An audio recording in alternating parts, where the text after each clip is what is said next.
बिस्मिल्लाहिर्रहमानिर्रहीम।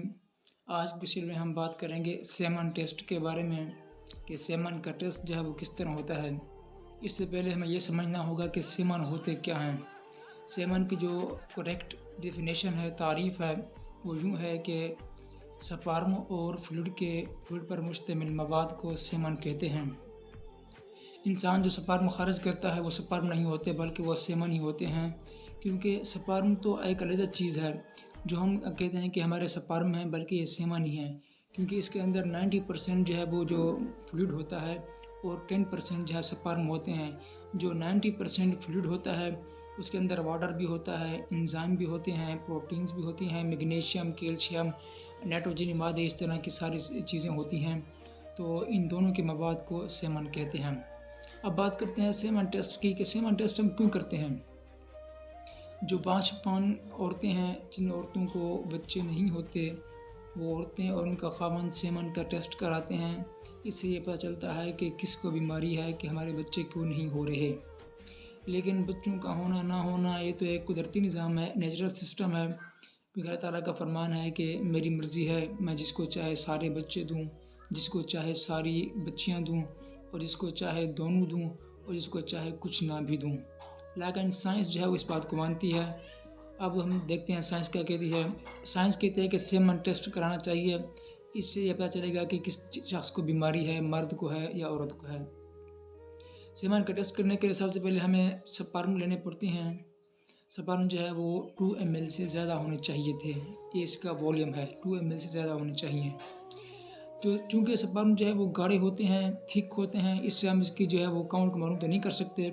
इसलिए स्पर्म को एक टेस्ट ट्यूब के अंदर रखा जाता है।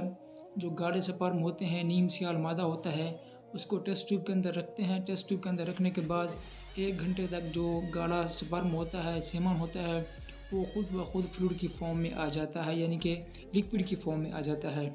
इससे हम उसकी काउंट को, वॉल्यूम को आसानी से मालूम कर सकते हैं।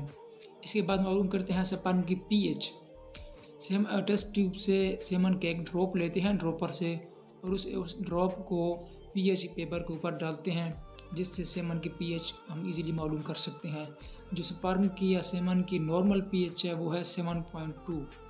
सेमन की पीएच 7.2 है नॉर्मल, और ब्लड की 7.4 है। इसके बाद हम मालूम करते हैं मोटेलिटी, हरकत, क्या है कि स्पर्म क्या हरकत कर रहे हैं या नहीं कर रहे। इसके लिए जो हमारे पास टेस्ट ट्यूब है उसके अंदर जो फ्लूइड है, स्पर्म है फ्लूइड की फॉर्म में, ड्रॉपर से एक ड्रॉप लेंगे और उसको ग्लास की स्लाइड के ऊपर डाल देंगे। ग्लास की स्लाइड के ऊपर डालने के बाद ऊपर से उसको कवर स्लिप लगाएंगे। कवर स्लिप लगाने के बाद उस स्लाइड को माइक्रोस्कोप के नीचे रखेंगे, उसको जूम करके देखेंगे।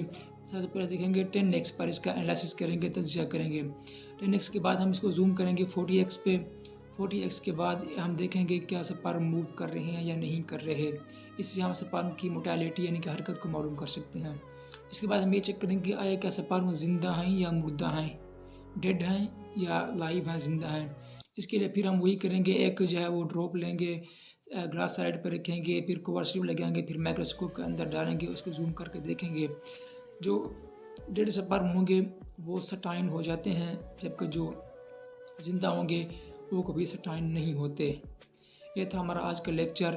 इसके बाद आगे 1-2 और भी प्रोसीजर हैं कि स्पर्म की अशकाल को किस तरह मालूम करते हैं। स्पर्म जो है वो रेड भी होते हैं, गहरे ब्राउन भी होते हैं, इस तरह की इसकी अशकाल मालूम करते हैं, और स्पर्म की टोटल काउंट जो है वो मालूम करते हैं।